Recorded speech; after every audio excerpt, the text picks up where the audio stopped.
히브리서 11장 어떤 장이죠?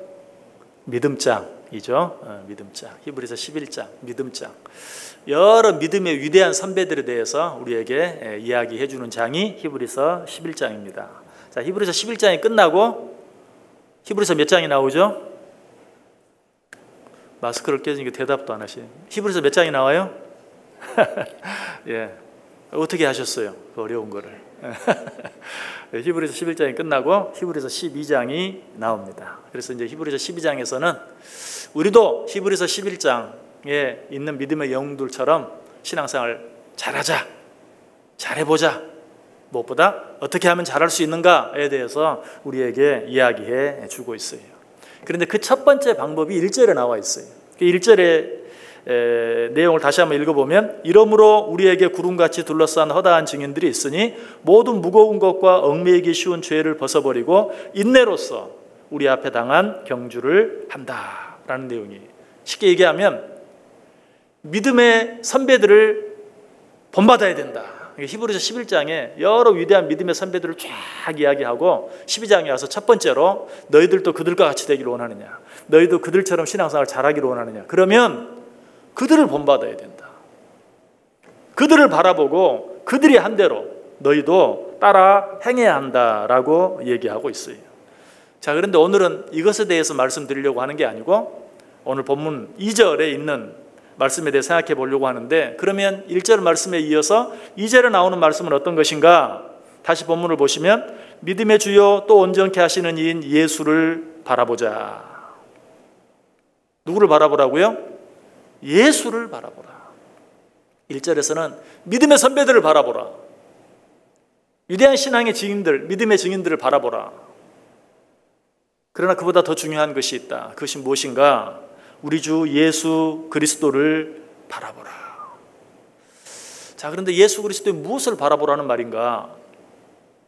계속되는 말씀에 나와 있죠. 믿음의 주요 또 온전하게 하시는 이인 예수를 바라보자. 그는 그 앞에 있는 기쁨을 위하여 십자가를 참으사 부끄러움을 개의치 아니하셨다.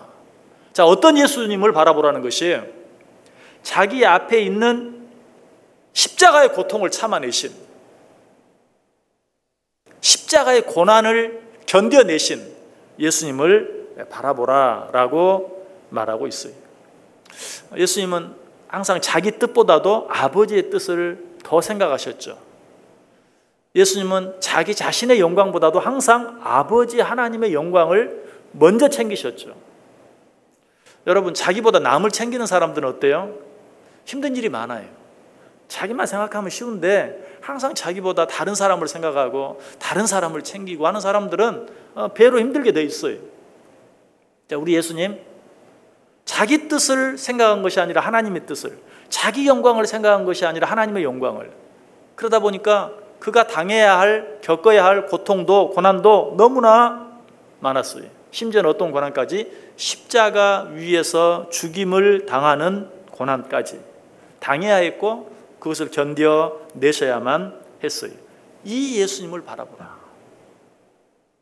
신앙생활을 한다는 것, 그리고 신앙생활을 잘한다는 것, 다른 게 아니고 십자가의 고난을 견뎌내신 주님을 바라보는 것, 그것이 바로 신앙생활을 잘할 수 있는 가장 중요한 비결이에요. 십자가의 고난을 견뎌내신 주님을 바라본다는 건 또 뭘 말합니까? 그냥 바라보기만 하라는 말이에요? 아니죠. 나도 그러한 고난에 동참할 각오를 하라는 것이죠. 십자가의 고난을 참아내신 주님을 바라본다는 것은 나도 그 고난을 당한 준비, 각오를 하고 또 그러한 고난이 내게 닥쳐왔을 때 그 고난을 견뎌낼 준비를 해야 한다 하는 것이. 그래서 예수님께서 친히 말씀하시죠. 마태복음 16장 24절에서 이에 예수께서 제자들에게 이르시되 누구든지 나를 따라오려거든 자기를 부인하고 자기 십자가를 지고 따를 것이니라. 누구든지 나를 따르려거든, 무슨 말입니까? 나를 바라보고 나를 믿고 나를 본받기를 원하는 자는 어떻게 하라고요? 자기를 부인하고 자기 십자가를 지고 나를 따라올 것이니라. 주님을 따라간다는 말 자체가 주님의 십자가를 나도 지고 주님이 당한 고난을 나도 당하고 라는 의미. 예수님을 바라본다는 것도 마찬가지. 그래서 사도 바울은 또 우리에게 뭐라고 말하죠? 로마서 8장 17절에 자녀이면 또한 상속자, 곧 하나님의 상속자요, 그리스도와 함께한 상속자니 우리가 그와 함께 영광을 받기 위하여 고난도 함께 받아야 할 것이니라. 주님을 바라본다는 게 뭔가 그와 함께 영광을 받기 위하여 그가 받았던 고난도 함께 받을 각오를 하는 자, 바로 그가 주님을 바라보는 자예요. 이것이 바로 주님을 바라본다는 거예요. 사도 바울이 또 말하죠. 빌립보서 1장 29절에서 그리스도를 위하여 너희에게 은혜를 주신 것은 다만 그를 믿을 뿐 아니라 또한 그를 위하여 고난도 받게 하려 하심이라. 이 말씀은 참 논리적으로는 쉽게 이해가 되지 않는, 너희에게 왜 은혜를 주신 줄 아느냐? 하나님이 너희에게 은혜를 주신 것은 예수 그리스도를 믿을 뿐 아니라 그를 위하여 고난도 받게 하기 위해서라고 말하고 있어요. 근데 우리는 앞에 것만 생각하죠. 예수 그리스도를 믿음으로 말미암아 하나님이 왜 우리의 은혜를 주셨는가? 예수 그리스도께서 얻으신 그 영광의 자리에 우리를 초대하시기 위해. 분명히 맞는 것이지만 그러나 하나만 알고 둘은 모르는 것이죠. 내가 왜 너희들에게 은혜를 주는 줄 아느냐? 예수 그리스도께서 얻으신 그 영광에 너희를 참여하게 하기 위해서 뿐만 아니라 그 주님께서 당하신 고난도 함께 받게 하기 위해서. 아니 왜 고난을 받게 하기 위해서?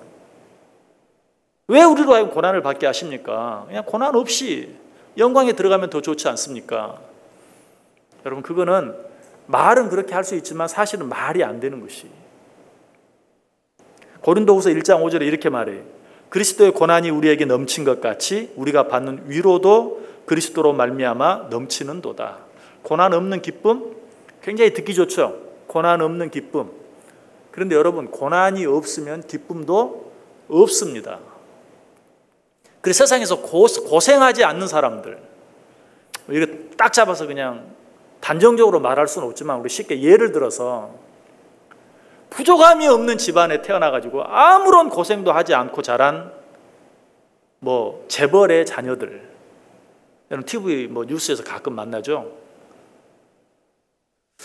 우리가 생각하면 마냥 기쁠 것 같아. 모자란 게 하나도 없고 부족한 게 하나도 없고 하고 싶은 거 다 하고. 그런데 그들에게는 기쁨이 없어요. 그래서 그런 자녀들이 무엇을 하는가? 마약을 하는 거예요. 세상이 재미가 없거든요. 부족한 것도 없고 모자란 것도 없고 고생스러운 것도 하나도 없어요. 그러니까 좋을 것 같은데 기쁨이 없는 거예요. 뭐가 좋은 건지를 몰라요. 내가 무엇인가 하는 것은 또 당연한 거지. 내가 하고 싶은 거 하는 거 당연한 거지. 거기에 기쁨이 없는 거예요. 기쁜 일이 없을까? 마약을 하면 뿅 간다는데 하면서 그걸 할 수밖에 없는 거예요. 고난이 없는 기쁨, 그런 거 좀, 그런 삶을 좀 살아봤으면. 아니, 그런 삶은 말로만 있는 것이지 실제로는 없어요. 그래서 우리로 하여금 고난을 겪게 하는 거예요. 그 고난을 통해서 뭘 알아요? 기쁨을 알아요. 그 고난을 통해서만 진정한 즐거움이 뭔지 알게 돼요. 그래서 고난이 우리에게 넘친 것 같이 우리가 받는 위로도 그리스도로 말미암아 넘치는도다. 사실 큰 고난을 겪은 뒤에 큰 기쁨이 있고요, 큰 감사가 있어요. 조그마한 고난, 그 잘 해결되면 어때요? 기쁘긴 하죠. 그러나 조금 기뻐요. 사실이잖아요. 큰 고난을 겪고 나서는 얼마나 감사한지 몰라요. 큰 슬픔 가운데서 벗어났을 때 얼마나 기쁜지 몰라요. 그래서 성경이 말해요. 너에게 은혜를 주신 이유는 영광만 얻게 하기 위한 것이 아니라 고난도 함께 받게 하기 위해서. 결국은 바꾸어서 거꾸로 생각해 보면 돼요. 너희에게 왜 고난을 당하게 하는 줄 알았느냐? 그 고난의 크기에 비례하는 큰 기쁨, 영광을 얻게 하기 위해서. 그런데 사도 바울은 그걸 뭐라고 말해요? 내가 받는 고난은 장차 받을 영광과 좋게 비교할 수 없다. 하나님께서 우리에게 고난을 주시는데 그 고난과는 좋게 비교할 수 없는 큰 기쁨을 주시기 위해서 우리에게 고난을 주신다. 그래서 제가 전에도 한번 말씀을 드렸어요. 고난 받을 때 내게 왜 이렇게 크고 무거운 고난을 이라는 생각이 드신다면 도대체 나에게 주실 기쁨과 축복이 얼마나 크길래 나에게 이렇게 큰 고난을 주시는가 라고 생각하면 정확히 맞는 것이, 그런 마음으로 우리는 우리에게 주어진 모든 고난들을 이겨내야 한다. 베드로 사도는 좀 더 적극적으로 말하죠. 고난에 대해서 뭐라고? 베드로전 4장 13절에서 너희가 그리스도의 고난에 참여하는 것으로 즐거워하라. 그냥 참아라, 견뎌라가 아니라 즐거워하라. 왜? 이는 그의 영광을 나타내실 때에 너희로 즐거워하고 기뻐하게 하실 것이기 때문에. 너희는 아예 그 고난을 당할 때 먼저 기뻐하고 즐거워하라 라고 말하고 있어요. 자, 저도 앞에서 이렇게 여러분에게 이야기했어요. 고난이 있습니까? 그 고난과 좋게 비교할 수 없는 큰 영광이, 기쁨이 여러분을 기다리고 있습니다. 그러므로 그 고난이 있을 때 십자가의 고난을 참아내신 예수님을 바라보고 기뻐하십시오. 즐거워하십시오. 이겨내십시오. 제가 그렇게 말했고 여러분은 들었어요. 그런데 정말 그렇게 하는 것이 쉬운 건 아니죠. 참 힘들고 어려워요. 알면서도 그렇게 하지 못할 때가 참 많아요. 그러므로 우리는 십자가의 고난을 참아내신 주님을 바라보는 것과 더불어서 또 한 가지, 또 다른 주님의 모습을 바라볼 수 있어야 돼요. 그것이 무엇인가? 역시 2절 속에 나와 있어요. 다시 읽어볼게요. 믿음의 주요 또 온전하게 하시는 이인 예수를 바라보자. 그는 그 앞에 있는 기쁨을 위하여 십자가를 참으사 부끄러움을 개의치 아니하시더니 하나님 보좌 우편에 앉으셨느니라. 십자가의 고난을 당하신 주님을 바라보면 주님도 그런 고난을 당하셨는데 나도 당해야지, 나도 견뎌야지, 나도 이겨내야지, 이런 생각이 들긴 드는데 너무 힘들어요. 너무 힘들어요. 그러므로 그 주님과 함께 또 어떤 주님을 바라보라고요? 하나님 보좌 우편에 앉아 계시는 주님. 그 모든 고난을 이기시고 지금은 하나님 보좌 우편에 앉아 계신 주님을 바라보라. 이제 제가 왜 오늘 이 말씀을 드리는지 이제 이해가 되시죠? 제가 지금 수요일마다 뭐에 대해서 말씀드리고 있죠? 천국에 대해서 말씀드리고 있잖아요. 천국에 대해서. 네, 코로나19로 중단되었다가 수도예배가 다시 시작되면서 천국에 대해서 말씀을 드리고 있는데 바로 이것 때문에. 자, 하나님 보좌 우편에 앉아 계신 주님을 바라본다는 것은 결국 뭐예요? 천국을 바라보고 천국을 사모한다는, 이 세상의 모든 고통과 고난을 다 이겨내시고 이제는 하나님 보좌 우편에 앉아 계신 주님, 하나님의 나라에 거하시는 주님을 바라보라 라고 우리에게 말씀해 주고 있어요. 자, 하나님 보좌 우편에 앉으신 주님은 또 어떤 모습인가? 어떤 주님을 말하는가? 첫 번째는 이 세상에서 우리를 위하여 해야 할 모든 일을 마치신 주님. 이 세상에서 우리를 위해 해야 할 일, 어떤 일입니까? 속죄 사역, 우리의 모든 죄를 용서해 주시는 일, 우리의 모든 죄를 속죄하시기 위해서 십자가에 달려 죽으셨잖아요. 그래서 그 모든 일을 마치신, 다시 말하면 우리를 위한 속죄 사역이 완성된 것을 이야기해요. 하나님 보좌 우편에 앉아 계시는 주님을 바라본다는 것은 내 죄를 용서하기 위해 필요한 모든 일을 마치신 주님을 바라보라. 바꾸어서 말하면 뭐예요? 내 죄의 문제가 해결되었다는 거예요. 하나님 보좌 우편에 앉아 계신 주님을 바라보면서 내 모든 죄의 문제가 해결된 것을 기억하라, 잊지 말라, 생각하라 라는 그런 말이 로마서 6장 10절에 말합니다. 그가 죽으심은 죄에 대하여 단번에 죽으시며 그가 살아계심은 하나님께 대하여 살아계심이니. 죄에 대하여 단번에, 좀 다른 말로 바꾸면 단칼에 우리의 모든 죄의 문제를 해결하셨다. 히브리서 7장 27절도 그는 저 대제사장들이 먼저 자기 죄를 위하고 다음에 백성의 죄를 위하여 날마다 제사 드리는 것과 같이 할 필요가 없으니 이는 그가 단번에 자기를 들여 이루셨음이니라. 무엇을? 우리의 속죄 사역을 단번에 이루셨다. 히브리서 9장 26절에도 이제 자기를 단번에 제물로 드려 죄를 없이 하셨다. 히브리서 9장 28절도 이와 같이 그리스도도 많은 사람의 죄를 담당하시려고 단번에 들이신 바 되셨고, 우리의 죄를 담당하시려고 단번에 자기 자신을 제물로 드리셨다. 그래서 어떻게 됐어요? 히브리서 10장 10절 이 뜻을 따라 예수 그리스도의 몸을 단번에 들이심으로 말미암아 우리가 거룩함을 얻었노라. 믿으십니까? 예수 그리스도의 십자가의 속죄 사역으로 말미암아 우리가 거룩하게 되었어요. 우리의 이 속죄 사역을 단번에 이루시고 지금 하나님 보좌 우편에 앉아 계시는 주님을 바라보세요. 실망이 될 때, 낙심이 될 때, 너무 힘들 때, 소망이 끊어지는 것처럼 느껴질 때 우리를 위해 단번에 죽어주심으로 우리의 죄를 다 용서해 주시고 우리를 온전히 거룩하게 해주시고 이제 하나님 보좌의 우편에 앉아 계신, 하실 일을 다 하시고 더 하실 일이 없이 완전히 마치시고 하나님 보좌 우편에 앉아 계신 주님을 바라보라. 그래서 주님께서도 우리 곁을 떠나가시면서 다 이루었다. 다 이루었다. 너희를 위해 이 땅에서 내가 해야 할 일을 다 이루었다. 혹시 어떻게 해야 합니까?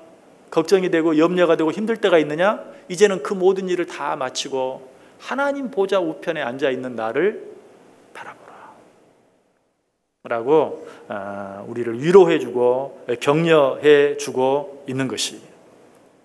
자, 그런데 하나님 보좌 우편에 앉으신 예수님을 바라본다는 말 속에는 또 하나의 중요한 교훈이 있어요. 하나님 보좌 우편에 앉아 계신 주님, 이 땅에서 우리를 위해 해야 할 모든 일을 마치신 주님, 이제는 그럼 그냥 쉬고만 계시는가? 아니, 이 땅에서 우리를 해야 할 모든 일을 마치셨지만 여전히 이 땅에 남아있는 우리들을 위해서, 다시 말하면 하나님 알아요, 예수님 알아요, 나를 위해 죽어주셨고 내 모든 죄 다 용서해 주셨고 이제 그런 말미암아 내가 거룩함을 얻었고 나는 이미 하나님의 자녀가 되었고 하나님 나라 백성들 그거 다 알아요. 그런데 여전히 육신을 가지고 세상을 살아가는 나는 너무 힘들어요. 너무 피곤해요. 너무 힘들어요. 그런 우리를 위해서 이 땅에서 해야 할 일은 다 하셨지만 하나님 보좌 우편에서 지금도 계속하고 계시는 우리를 위한 일이 있어요. 무엇이 모자라서가 아니라 우리가 부족해서 우리를 위해 다 이루어 놓으신 그 일을 온전히 믿지 못하고 온전히 의지하지 못하고 여전히 불안해하고 여전히 염려하는 우리를 위해서 하나님 보좌 우편에서 하시는 일이 한 가지 있죠. 그것이 무엇입니까? 로마서 8장 34절에 나와요. 누가 정죄하리요? 죽으실 뿐 아니라 다시 살아나신 이는 그리스도 예수시니 그는 하나님 우편에 계신 자요 우리를 위하여 간구하시는 자신이라. 하나님 보좌 우편에 계신 주님께서 뭐하고 계신다고요? 우리를 위하여 간구하고 계신다. 이제는 십자가의 보혈의 은혜를 붙잡고 저들이 우리는 실패할래야 실패할 수 없는 자들이라는 사실을 믿고 담대하게 살게 해주옵소서 라고 친히 예수님께서 하나님 보좌 우편에서 간구하고 계신다. 여러분, 우리는 실패할래야 할 수 없는 자예요. 잘못하면 맞을 수는 있어요. 맞을 수는 있어요. 하나님이 때리시기도 해요. 왜? 하나님 우리를 사랑하시고 우리 아버지이시기 때문에. 징계가 없으면 아들이 아니라고 그랬어요. 징계가 없으면 사생자라고 그랬어요. 때릴 수 있어요. 때리면 맞죠. 맞으면 아프죠. 그러나 우리가 분명히 믿어야 될 것은 그런 과정은 있을 수 있지만 우리는 망할래야 망할 수 없는 자들이고 우리는 실패할래야 실패할 수 없는 자라는 사실을 누구를 바라보면서? 하나님 보좌 우편에 앉아 계신 주님을 바라보면서 이 땅에서 우리를 위해 할 일을 다 이루신, 그래서 내가 할 일이 아무것도 없는, 그 주님을 믿는 것 외에, 그 주님을 바라보는 것 외에 내가 할 일이 아무것도 없는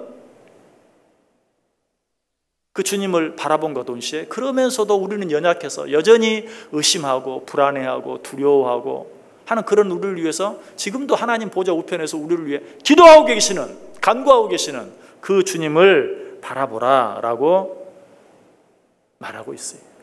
여러분, 누군가 나를 위해서 기도한다는 것 참 얼마나 힘이 되는 일입니까? 저는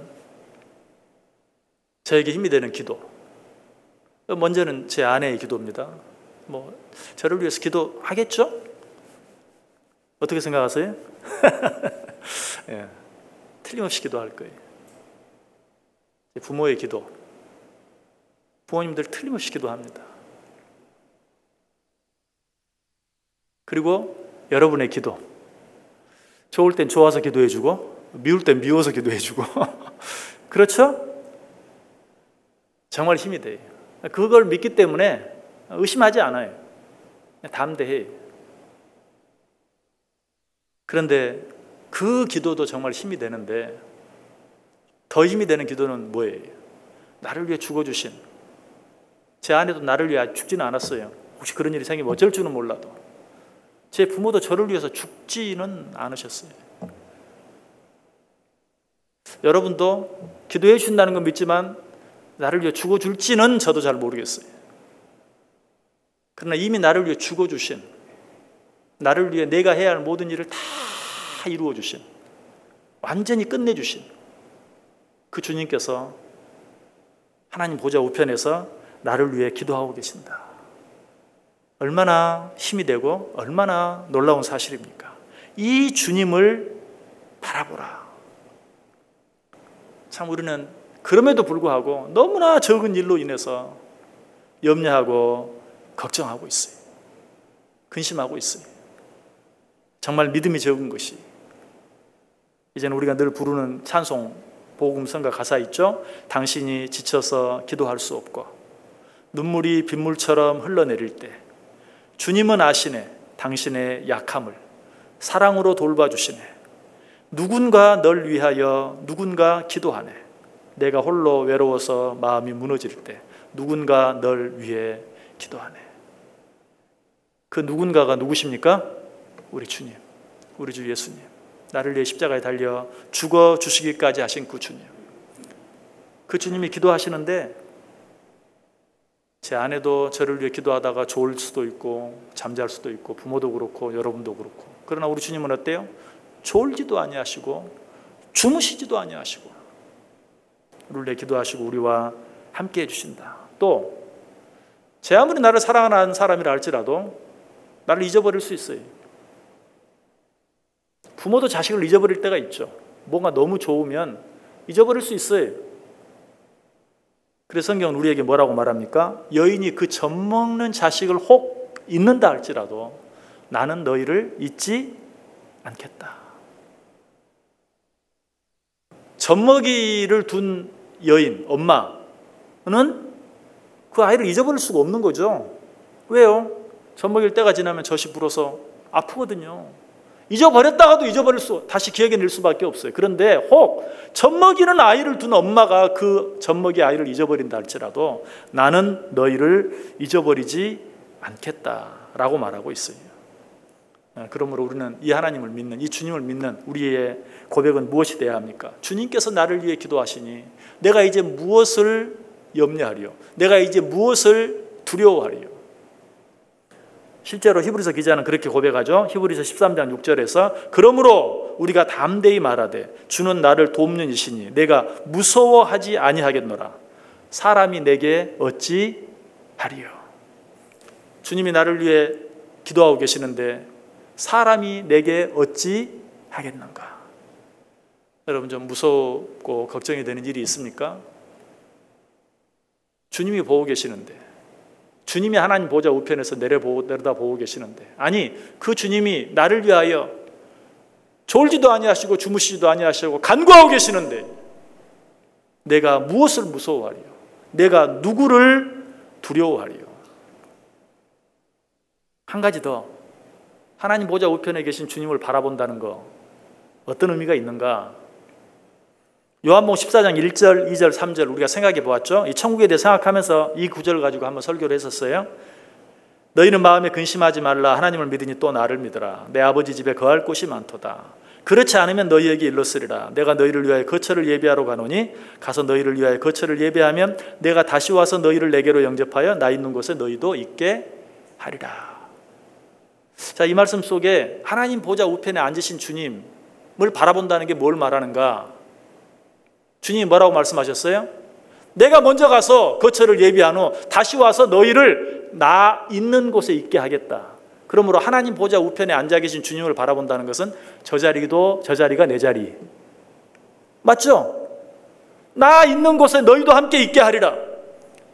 영광의 보좌, 하나님 보좌 우편에 계시는 그 주님을 바라보면서 내가 가야 갈 곳, 내가 있어야 할 곳, 그 보좌에 앉으신 주님을 바라보면서 내 결국이 바로 저곳이라는 것, 내가 반드시 가게 될 곳이 바로 저곳이라는 것, 그 사실을 생각하며 살라는 것이에요. 제가 요한복음 14장 그때 이 말씀 드리면서 갈 곳이 있는 사람과 갈 곳이 없는 사람의 차이는 크다.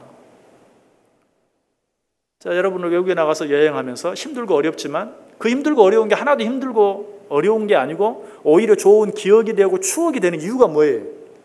돌아갈 집이 있기 때문에. 그 집이 없는 사람은 어때요?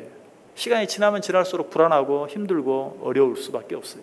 그러나 돌아갈 집이 있는 사람은 어쩌면 힘들면 힘들수록 재밌어요. 아, 이런 게 여행이지 뭐. 여행이다 그렇지 뭐. 그러면서 얼마든지 즐길 수 있어요. 여러분, 돌아갈 집이 있는 자처럼 사세요. 주님이 이미 그곳에 가 계세요. 그 주님이 말씀하세요. 내가 먼저 가서 거처를 예비하고 다시 와서 너희를 나 있는 곳에 있게 하겠다. 너희로 하여금 나와 함께 있게 하겠다라고 말하고 있어요. 그래서 바울 사도도 이 사실을 믿으면서 살았던 것을 보게 되죠. 고린도후서 5장 1절에 보면 만일 땅에 있는 우리의 장막집이 무너지면 하나님께서 지으신 집 곧 손으로 지은 것이 아니요 하늘에 있는 영원한 집이 우리에게 있는 줄 아느니라. 여러분 한번 생각해 보세요. 좀 말도 안 되는 이야기지만 지금 막 비가 많이 오고 홍수가 나고 막 집이 무너지기도 하고 이런 일이 있잖아요. 근데 정부에서 혹시라도 홍수로 인해서 집이 무너지면 여러분에게 그보다 훨씬 좋은 집을 지어드리겠습니다.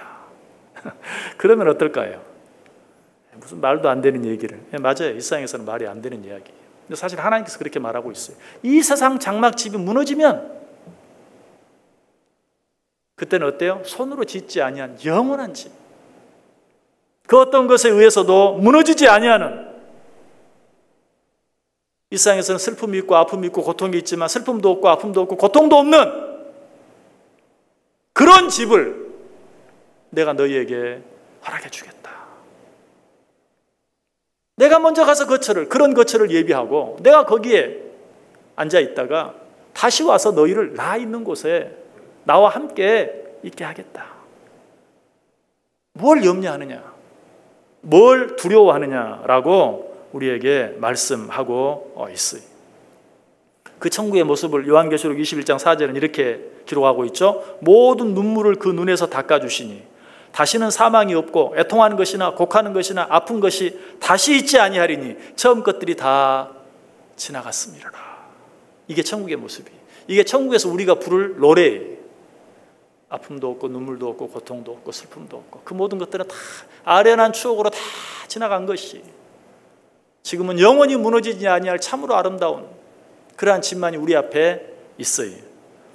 주님을 바라보라는 것, 하나님 보좌 우편에 앉아있는 주님을 바라보라는 것은 바로 그것을 바라보고 그것을 사모하라 라는 말씀이에요.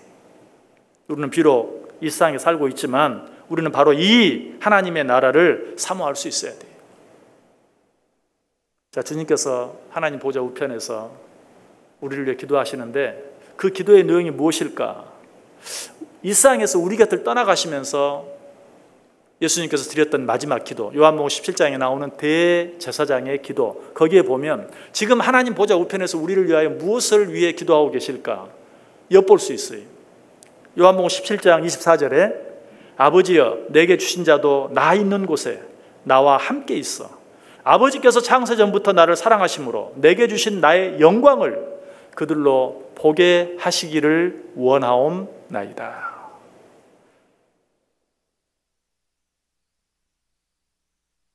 내게 주신 자도 나 있는 곳에 나와 함께 있어.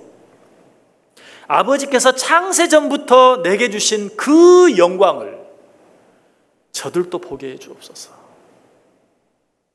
하나님의 아들 예수 그리스도께서 하나님의 나라에서 누리시는 그 영광, 아니 하나님의 아들 예수 그리스도는 누구예요? 하나님이시잖아요. 하나님의 그 모든 영광을 저들도 동일하게 누리게 해 주옵소서. 그런데 요한복음 17장 이 대제사장의 기도를 보면 여러 가지 구하옵나이다, 주시옵소서, 여러 가지 많은 예수님의 기도가 나와요. 그런데 원하옵나이다 라고 기도한 내용은 딱 이거 한 절이 요한복음 17장 24절. 아버지께서 창세전부터 내게 주신 영광을 저들도 보게 해 주시기를 원하옵나이다. 원하옵나이다란 말이 요한복음 딱 한 번 나와요. 다른 건 다 보게 해 주옵소서, 이거 끝나요. 그러나 그 많은 기도 제목들 가운데 보게 해 주시기를 원하옵나이다. 얼마나 간절히 주님이 원하시는지. 여러분, 이 주님의 기도는 반드시 이루어질 것이에요. 그러므로 우리는 일상에 살아가면서 어떤 것도 두려워할 필요가 없어요. 그래서 요한복음 14장 1절이 어떻게 시작해요? 너희는 마음에 근심하지 말라. 하나님을 믿으니 또 나를 믿으라. 그리고 나서 뭐라고 말해요? 내가 먼저 거처를 예비하러 가고 다시 와서 너희로 하여금 나 있는 곳에 있게 하겠다. 그러니 어떻게 하라고요? 근심하지 말라. 두려워하지 말라. 여러 가지 코로나19로 인해서 염려가 되고 또 걱정이 되고 실제로 힘들고 어려운 일들이 많이 있어요. 또 그 일이 아니라도 여러분 개인적으로 육신의 일, 뭐 여러 가지 가족의 일, 뭐 직장이나 사업에 관한 일, 자녀의 일, 두려운 일들 많아요. 한치 앞을 알 수 없는 여러 가지 일들이 많아요. 그러나 이 시간에 하나님 보좌 우편에 앉아 계신 주님을 바라보시기 바랍니다. 그분은 이 세상에서 내게 필요한 모든 것을 다 이루신 분이에요. 그리고 지금도 하나님 보좌 우편에서 우리를 위하여 기도하시는 분이에요. 어떻게 기도하세요? 아버지께서 창세전부터 내게 주신 그 영광을 저들도 보게 해 주옵소서 라고 기도하시는 분이에요. 하나님은 이 주님의 기도에 반드시 응답하실 것이. 우리는 실패할래 실패할 수 없는 자들, 우리는 망할래 망할 수 없는 자들, 우리가 아무리 일상에서 고난을 당한다 할지라도 우리는 이미 하나님 나라 백성, 천국 백성이 되었어요. 그 천국의 소망을 지금부터 누리며 사세요. 지금부터 소망을 가지고 사세요. 지금부터 붙들고 사세요. 그래서 하루하루 승리하며 살아갈 수 있는 정말 천국 백성다운 저 여러분 될 수 있기를 주님의 이름으로 간절히 축원합니다.